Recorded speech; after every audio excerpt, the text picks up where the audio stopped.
Okay, round 29, Charlotte once again. So, there's, what, 7 races left? No, 8 races left in the season. So, let's see what's going to happen. And actually I got the double Charlotte race because I have to do the Charlotte Busch race after this one, and then tomorrow will be the race at Kansas, which is the third highlight race for the Busch series. And after that, I believe 1 or 2 videos, and then 10 footage is the finale of the Busch series, and then it will be the finale of the Busch series. In the meantime, we'll clear Maya. We're going on the hunt for Stella, Cecily, Jenny, I don't know who else. I think Lydia, yes. As Lydia tries to go past Jenny to make it a potential Hendrick 1 too early. But she cannot make the move stick. Jen defends as we catch up to Cecily and Lydia. Can we make a double overtake into 3? And the answer is going to be yes. There we go. Next up is Jenny.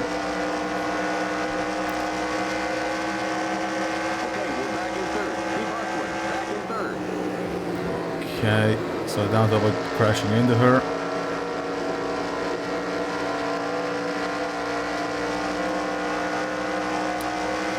Can we try something here? Nope, absolutely not. Couldn't do it. But we are close enough. Maybe an overtake turn 1 in the next lap.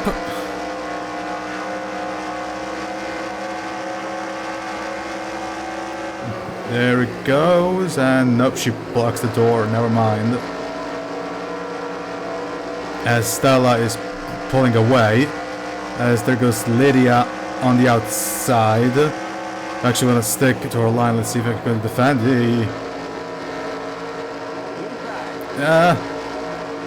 And we do defend. There we go. As the leading duo is pulling away. While behind me, Lydia and Cecily go side by side.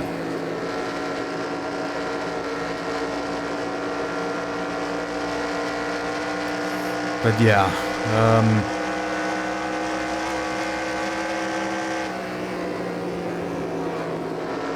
Okay, I caught up to them once again. Do I have enough to actually make the overtake? Oh, by the way, this is a needless. Oh, okay. Oh, thank God. Can we make the move stick, however? And the answer is going to be absolutely. There we go. So up next is leader Stella Davis.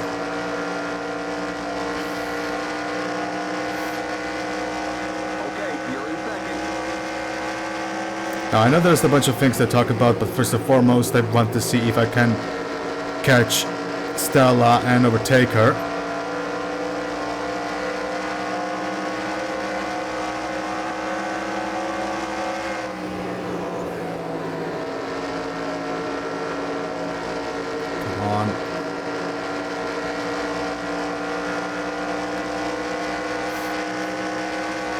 Lap 8.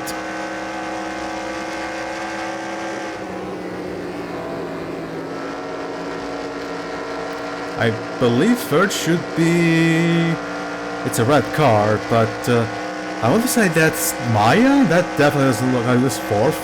That definitely doesn't look like Bryn. But in the meantime, Lydia goes through Jenny for third. As we're still trying to catch up to Stella. Of course, a potential Hendrick 1-2 is on the cards here, judging by Lydia's speed. Unless I have anything to say about it. But you know what? Actually, no, never mind. Ooh, there was a good exit. I'm flew to the rear. Come on.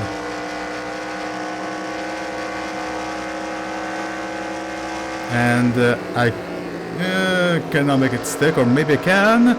Nope, I can't. Never mind. Okay, might as well just start talking.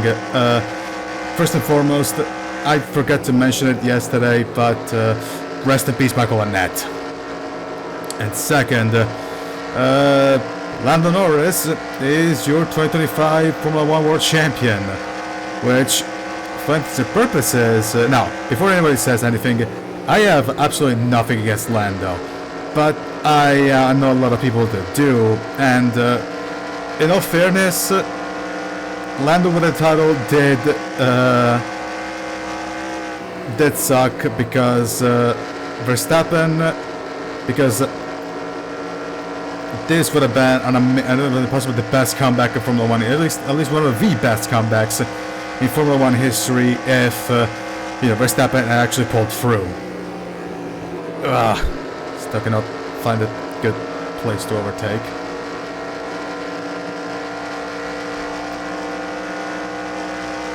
But Lando is the champion by just 2 points, and Piastri finished third. And at this point, after everything that has happened, I have no idea how long Piastri will last at a team, because between oh, come on.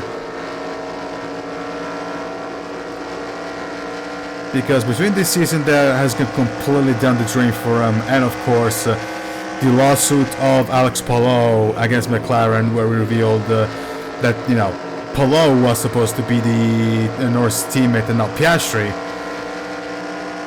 Yeah, either. Okay, hold on a second. Hold on that thought. Can I actually make it stick? And there you go. Finally.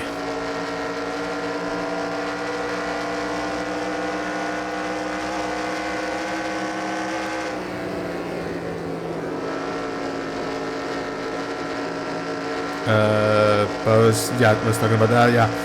That, honestly, I hope that next year Piastri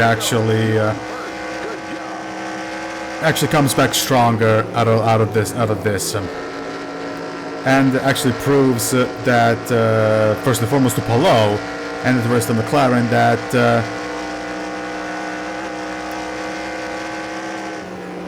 he belongs to the team. So, yeah, but considering next year is the biggest regulation change package, then next year they're going to change the regulations for the cars and engines. Yeah, let's see what's going to happen next year. But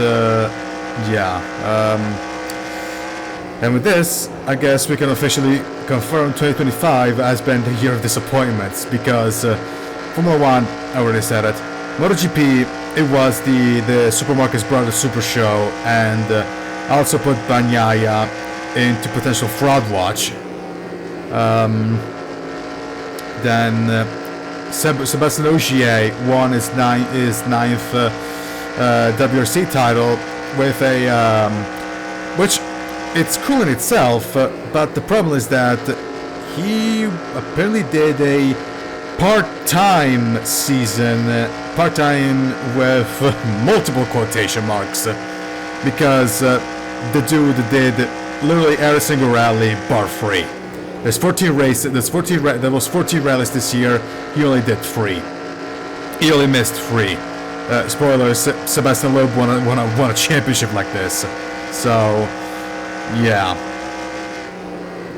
Then NASCAR, everybody, enough said. Everybody knows what happened that day at Phoenix.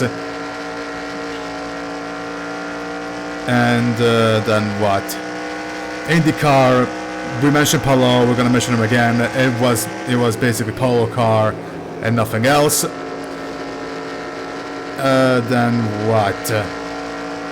I think only Superbikes actually had a pretty decent season. Actually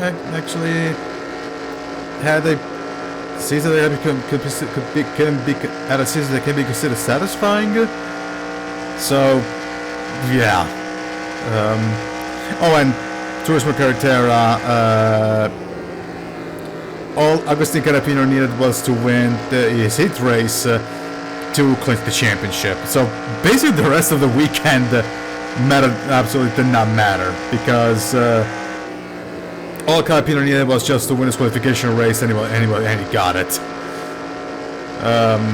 Because Turismo Carretera weekends are structured: 3 practice sessions, qualifying, then 3 heat races, and then the finale, and then the final race, which is the one that actually gives the most points.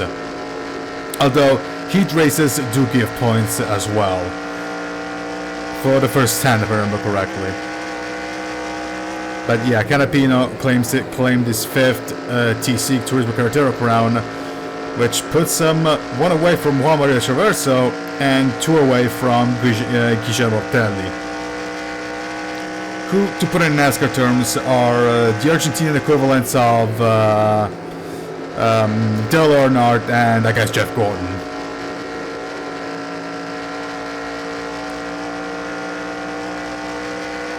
But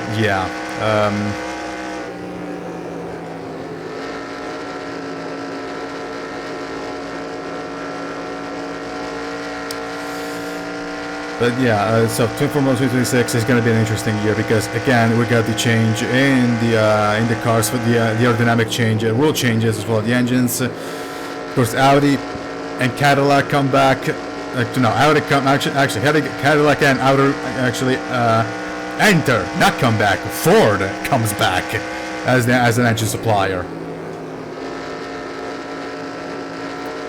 Then of course we got the new race at Madrid, and of course the last race at the Barcelona. We got of course Max Verstappen. We got Red Bull. We got Red Bull. 2026 will be their first full year without Christian Horner, and let's see if.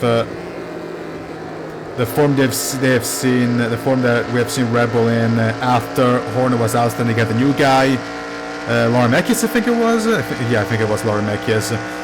If they actually, compete once again for the championship and maybe win it. Of course, Lando Norris will have to see if he can make it back to back.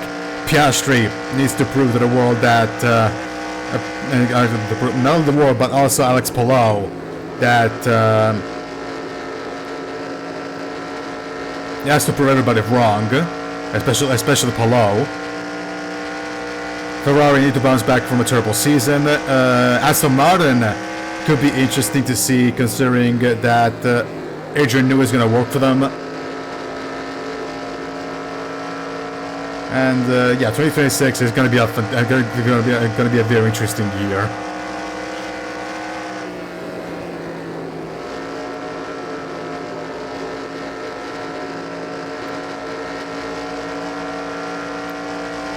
But in the meantime, we are keeping it Stella at bay somehow.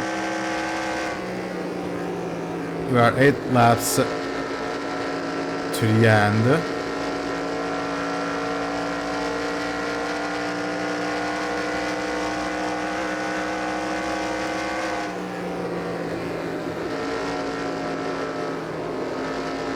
Oh, and also forgot to mention, how long will Isaac Hatcher last at Red Bull before he gets shoved out of, before he gets booted out of the team and potentially become the next IndyCar superstar.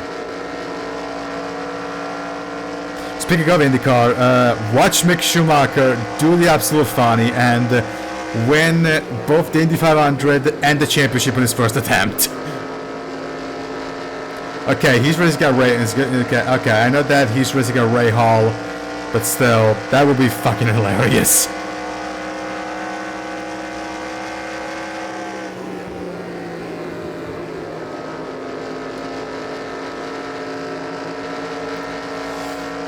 And then, yeah, there's pretty much everything, yeah, really.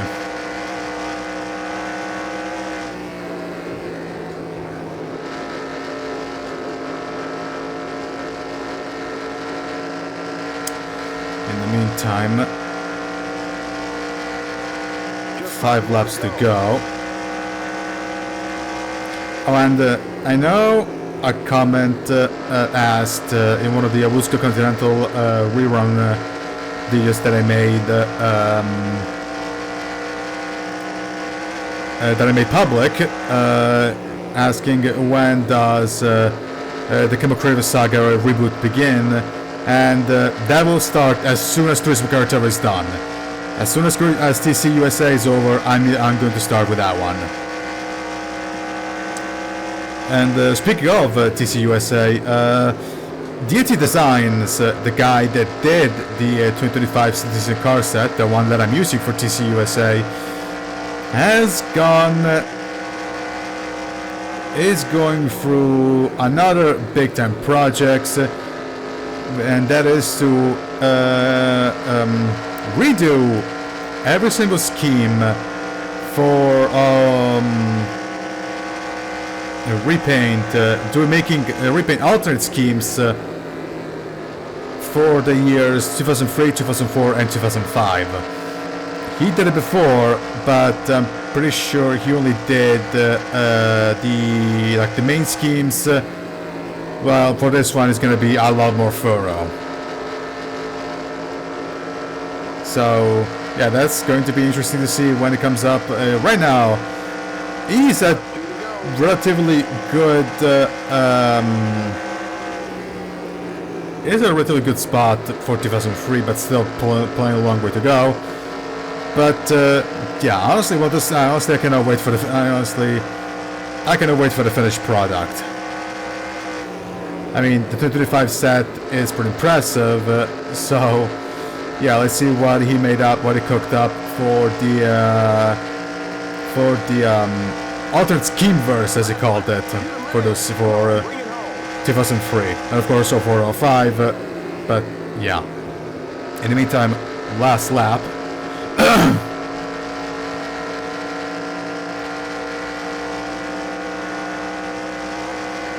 Into 3 and 4, we will not be able to lap Blaze Alexander and Cal Petty, but we are going to win at Charlotte, and still is going to finish second. And we pretty much